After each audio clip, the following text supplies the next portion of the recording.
최진원 교수의 정치 현안 분석. 유권자들이 박용진 제거 사건에 회초리 들어야. 4월 10일 치러지는 제22대 총선이 2주 앞으로 다가왔다. 총선은 정당과 후보들이 유권자에게 심판을 받는 날이다. 잘했으면 표를 받을 것이고 못했으면 표를 잃을 것이다. 여당인 국민의힘은 거야 심판론을, 제1야당인 더불어민주당은 윤석열 정권 심판론을 내걸고 유권자에게 서로 상대를 심판해달라고 하고 있다. 유권자들 중에는 누구를 심판해야 하는지 이미 정한 사람이 있다. 하지만 아직도 정하지 못하고 고민하는 중도 성향의 유권자들도 많다. 유권자들이 누구를 심판해야 하는지를 판단하는 것은 결코 쉽지 않다. 왜냐하면 지금까지 정치권이 진행한 선거운동 방식은 대체로 정책과 공약을 중심으로 한 포지티브 캠페인이라기보다는 상대방을 불리한 구도 속에 가두는 네거티브 캠페인을 진행했기 때문이다. 특히 투표일이 다가올수록 정책과 공약에 대한 검증보다는 마타도어를 동원하는 네거티브 캠페인이 난무할 것이 뻔하다. 그렇다면 유권자들은 검증, 네거티브, 마타도어를 어떻게 구분할 수 있을까? 사실에 기초한 비판은 검증일 가능성이 크다. 일부 사실의 근거에 떠라도 지나치게 내용을 부풀린 비판은 검증이라기보다 네거티브에 가깝다. 마타도어는 사실이 아닌 허위와 거짓에 기초한 비판으로 중상모략이라고 할 수 있다. 정치권은 대체로 자신의 장점에 대한 소개나 정책과 공약에 대한 경쟁보다는 상대 후보의 약점을 잡아 비판하고 공격하는 네거티브 캠페인에 능숙하다. 이런 이유 때문에 유권자들이 진정한 국민의 대표자가 누구인지를 판단하고 선택하는 일이 결코 쉽지 않다. 좋은 후보가 누구인지를 선택하기보다는 더 나쁘지 않은 후보를 선택하는 경향이 있다. 이러한 여러 어려움이 있지만 유권자들은 주권자답게 나쁜 정당과 후보를 걸러내고 좋은 정당과 후보를 선택하는 게 사명이다. 특히 유권자들은 주권자를 우습게 여긴 꼴불견들을 심판해야 한다. 이번 선거 과정에서 드러난 대표적인 꼴불견이 있다면 무엇일까?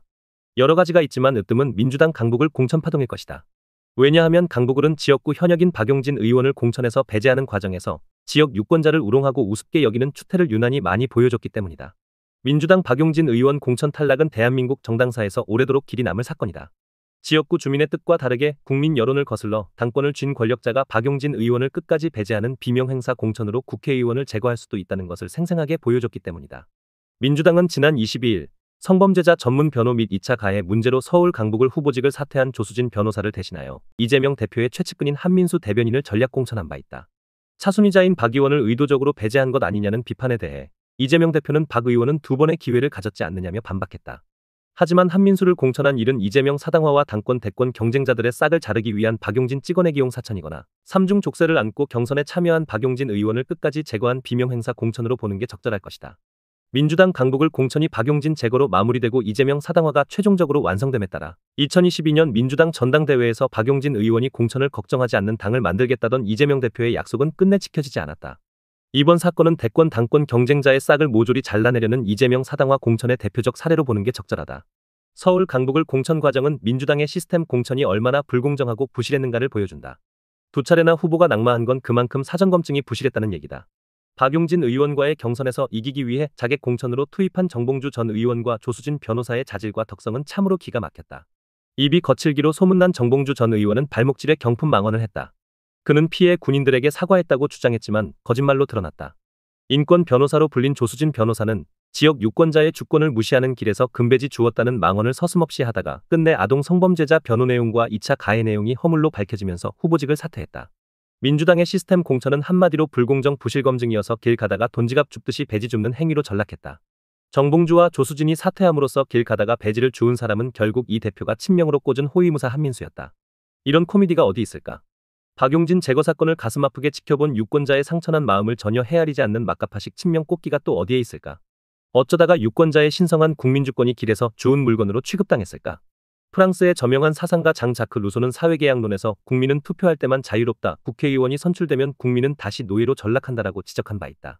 이 말은 주권자인 유권자들이 투표할 때를 제외하고 나머지 공천 과정과 선거 과정 등 전 과정에서 주인 노릇을 못하고 소외받고 무시당하고 있는 현실을 강하게 비판하는 말이다. 이번 박용진 제거 사건은 후보자 공천 과정에서 유권자가 주인으로서 제대로 대접을 받지 못해 초래된 일이다. 이 대표는 왜 이렇게까지 잔혹하게 했던 것일까? 자신의 사법 리스크 방탄을 위한 걸림돌 제거를 위해 자신의 경쟁자들을 죄다 정적으로 숙청하고 유아독존식으로 당권과 대권을 모두 장악하겠다는 의도로 보는 게 설득력이 있다. 유권자들은 길을 가다가 또는 가게와 화장실 같은 공간에서 돈이나 지갑을 주운 경우가 한 번 정도는 있을 것이다.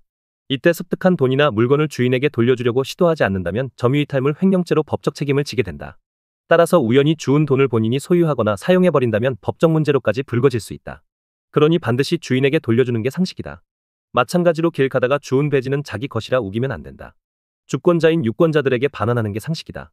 이재명 1인 사당화는 중산층과 서민의 정당, 반칙과 특권 없는 세상을 추구했던 김대중 노무현 노선과는 거리가 너무 멀다. 더 이상 이 대표의 폭주와 오만방자함을 멈추게 할 방법이 없다.